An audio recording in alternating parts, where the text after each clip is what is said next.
Welcome জানাই JS ভিডিওর আরো একটা নতুন ভিডিওতে। আশা করছি যে যেখান থেকে ভিডিওটি দেখছো সবাই ভালো আছো।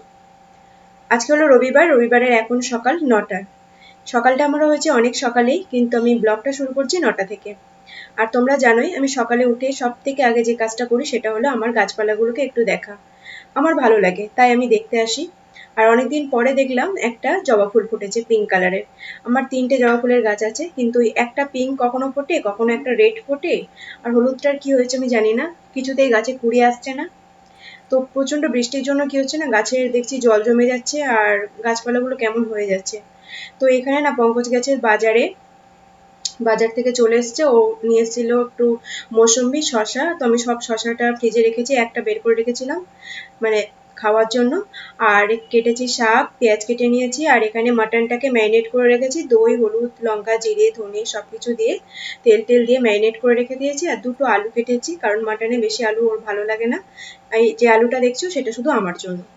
রসুন আর চিংড়ি মাছ ছাড়িয়ে নিয়েছি, আর ডাল বসিয়ে দিয়েছি একদিকে, আর একদিকে ভাত বসিয়ে দিয়েছি। সব রান্নার প্রিপারেশন করা হয়ে গেছে। এখন ছেলে বসছে এখানে কম্পিউটার ক্লাসে যাবে বলে, একটু কম্পিউটারের প্র্যাকটিক্যালটা করে নিচ্ছে বাড়ি থেকেই। আর আমাকে বলছিল দেখো মা আমি কত কিছু শিখে গেছি, একটু দেখো। তো বেশ ভালো লাগে যখন বাচ্চা কিছু শিখতে পারে না, আর যখন মাকে এসে বলে দেখো মা আমি এটা শিখেছি, তো বেশ আনন্দ হয়। আর এখানে আমি একটা মিক্সড সবজি করব।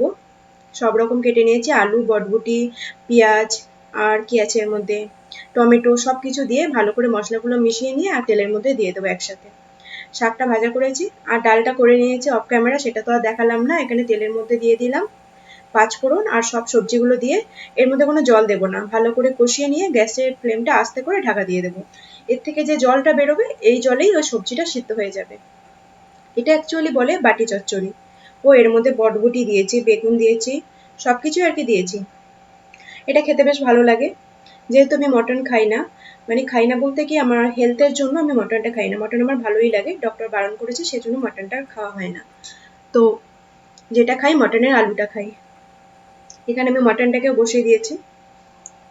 প্রথমে আলুটাকে ভেজে নিয়েছি। তোমরা তো অনেকেই জানো মাটন করতে, আর নতুন করে কি দেখাবো। কিন্তু খেতে খুব ইয়াম্মি হয়েছিল। আর রবিবার থাকলে মাটন চিকেন হবে না, এটা কখনো হয় বলো? মাটন বলো আর চিকেন বলো, খুবই ভালো লাগে। আর স্পেশালি যদি বাচ্চারা আবদার করে যে মাটন খাবো বা চিকেন খাবো, তাদের জন্য তো রান্না করতে ভীষণ ভালো লাগে। আর সপ্তাহে একটা দিন আমরা 3জন একসাথেই খাওয়া দাওয়া করি দুপুরবেলাতে। আর নাহলে বাদ বাকি দিনগুলোতে আমি আর ছেলে খাই, আর রাত্রে সবাই একসাথে খাওয়া দাওয়া হয়। পেঁয়াজটা ভাজা ভাজা করে নিয়েছি, এর মধ্যে দিয়ে দিলাম লবণ আর চিনি। চিনি আর লবণ দিয়ে ভাজা ভাজা করে নিয়ে এর মধ্যে দেবো আদা রসুনের পেস্ট। ভালো করে কষিয়ে নেব, অ্যাড করে দেবো ম্যারিনেট করা মাটনটা। আর মটনটা আমি প্রায় 1 ঘন্টা মতো ম্যারিনেট করে রেখে দিয়েছি। মটন যতক্ষণ ম্যারিনেট করে রাখবে ততটাই ভালো, ওর মধ্যে মশলাটাও চলে যায়, খেতে খুব টেস্টি হয়।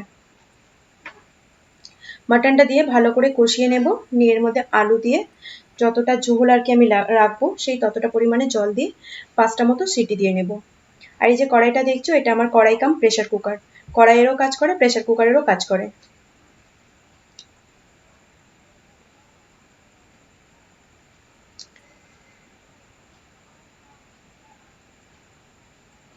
আমি কিন্তু খুব ভালো মানে ভিডিওতে কথা বলতে পারি না, তো প্লিজ একটু অ্যাডজাস্ট করে নিও।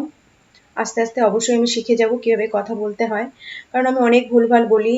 আর এডিট করার সময় তো প্রচুর প্রচুর বার আমি কি বলে কাটি, যে কি করব, কিভাবে বলবো। তো এখানে দেখো মাটনটা আমার রেডি হয়ে গেছে। এখন এর মধ্যে দিয়ে দিলাম ধনেপাতা কুচি। এখানে গরম মশলা বাটা দিলে বেশ ভালো লাগে, কিন্তু আমার হাজব্যান্ড আবার বলে ধনেপাতাটাই ওর ভালো লাগে।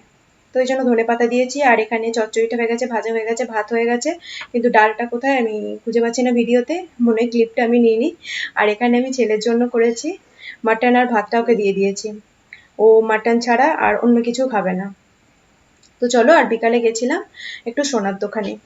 আমাদের মেয়েদের সংসার চালাতে হয়, তো তাই সংসার থেকে কি করি, আমি যেটা করি কিছু কিছু টাকা আমি সাশ্রয় করে রাখি, যেটা আমার হাজব্যান্ডও জানে না।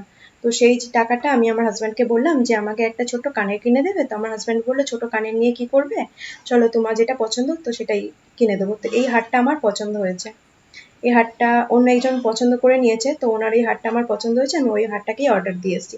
সেম ডিজাইন, আর একটু ওয়েটটা একটু ভারী হবে, সেম ডিজাইনের। আর এই কানের দুলটা দেখছিলাম যেটা, সেটা হলো আমার একটা আছে, আমার ননদ আমার বিয়ের সময় ওই সেম কানের দুলই আমাকে একটা দিয়েছে। আর এখানে শাঁকা পলার ডিজাইনগুলো দেখছিলাম, খুব সুন্দর ছিল। আর তারপর চলে গেলাম ছেলের জন্য একটা হাফ জিন্স কিনতে। একটা হাফ জিন্স কিনেছি আর একটা হাজব্যান্ডের জন্য একটা কিটো কিনেছি। তো চলো আজকের মতো ব্লগটা আমি এখানেই শেষ করে দিলাম। যদি ভালো লাগে like comment share and subscribe করে আমার পাশে থাকবে। আবার দেখা হবে নেক্সট ভিডিওতে। ততক্ষণ ভালো থেকো, সুস্থ থেকো, টাটা।